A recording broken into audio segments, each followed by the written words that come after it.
Here we are in front of the statue representing my grand-grandfather.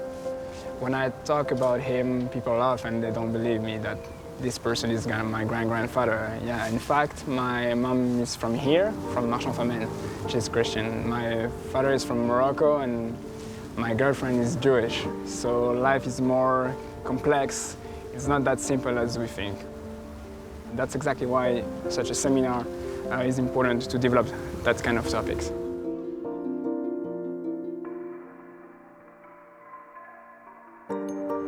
Besa veut dire le code d'honneur en albanais. Et ce code d'honneur, c'est l'obligation pour tout être humain d'aider l'autre, quel qu'il soit, où qu'il soit. En Albanie, donc ici on voit l'exposition, en Albanie il y a des musulmans qui sont juste parmi les nations et qui ont aidé des juifs au péril de leur vie. Et ça par exemple c'est quelque chose que je ne savais pas. Et donc quand je vais revenir à l'école lundi, je vais pouvoir expliquer ça à mes élèves. Là où nous sommes, eh bien, il y aura une compréhension. Et si on touche maintenant 100 personnes, ces 100 personnes peuvent toucher 1000 personnes et ces 1000 peuvent toucher 10 000 personnes.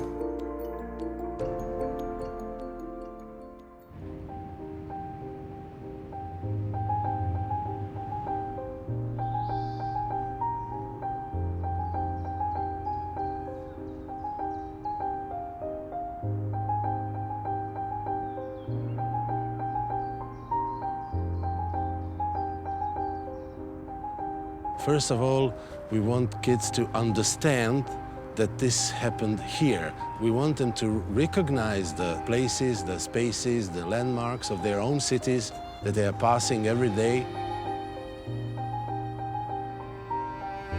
To depict the lives of these people, we used illustrations. We used artists to draw pictures from different sites in Belgrade and other cities. But we were consulting both historians, art historians, experts in Jewish life and culture. Here is our character, Alexander Freilich, who was passionate about cars, and he was there with his father and his best friend from school, Bogdan, and his cousin, Pavle. And behind, we can see the district of Sajmište, old fairground, where less than 1.5 years later, he will finish his life in concentration camp.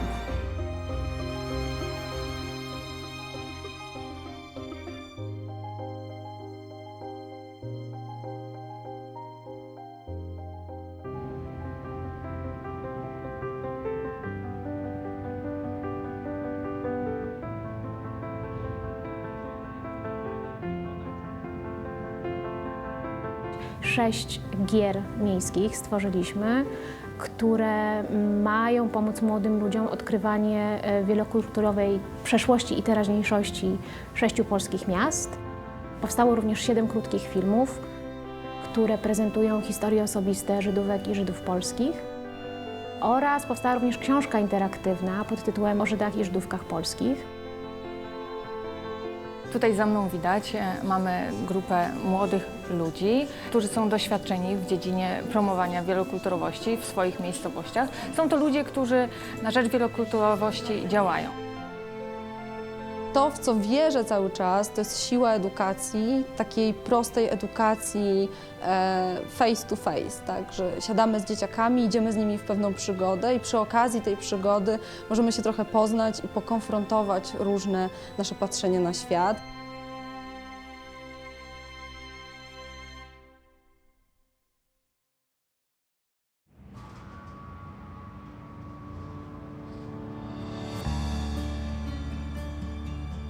So why not make an exhibition for each country that's like a family album you literally walk through?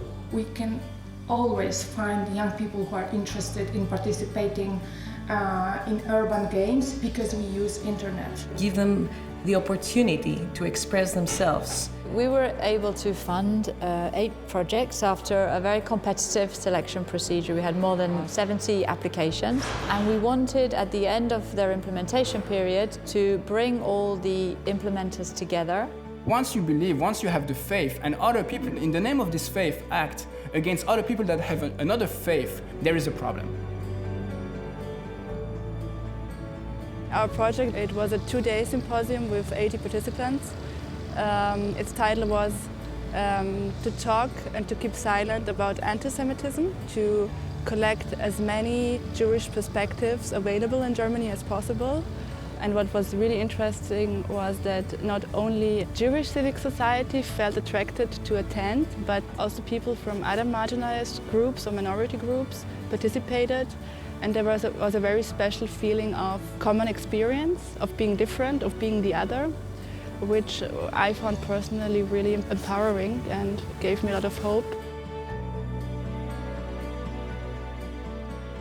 We run a UN award-winning political leadership program with students from different beliefs and faiths. Huge range of ways of engaging interfaith. So a creative drama session run by Muju, who are a Muslim Jewish drama and theatre group. We had sort of more roundtable discussions on sort of present and current affairs, so things like Brexit and the aftermath, a bit of a spike in hate crime which affects lots of people. Centropa is a Jewish historical institute that works with teachers all over Central and Eastern Europe. We had a project going in Ukraine, and thanks to ODIHR, we were able to bring in teachers from other countries to share best practices with them. The most important thing is Ukraine is a very embattled country today, and it has a great many problems. And having teachers come in from Serbia, Poland, Germany, and other countries really gave them a sense of solidarity and that they could have a network with other European teachers, and that was important to us. I started as an activist because of the rise of neo-Nazis group in my own university 5 years ago.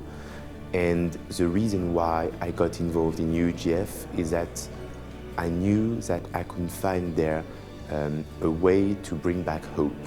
The main goal was to fight against anti-Semitism in France. We try to have an impact on the Jewish students by providing them training, or they are more responsive to anti-Semite prejudice or stereotypes. Project's name is Shoot, Edit, Learn and Connect, CEL, and it strives to promote the peaceful coexistence between people of different nations and religions, Muslims, Christians and Jews in particular.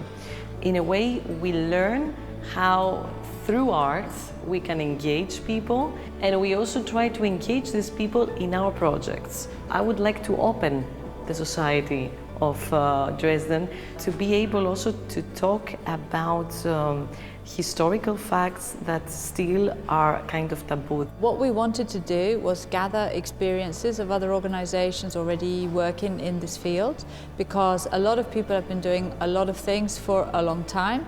We are here with the opportunity to push, boost their work, but we needed to know what they recommend is the best way to address anti-Semitism.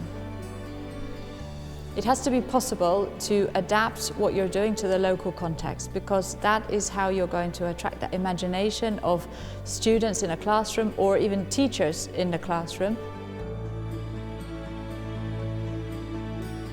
Everybody agrees that anti-Semitism and hate crime is a real problem and needs to be addressed in a huge range of ways.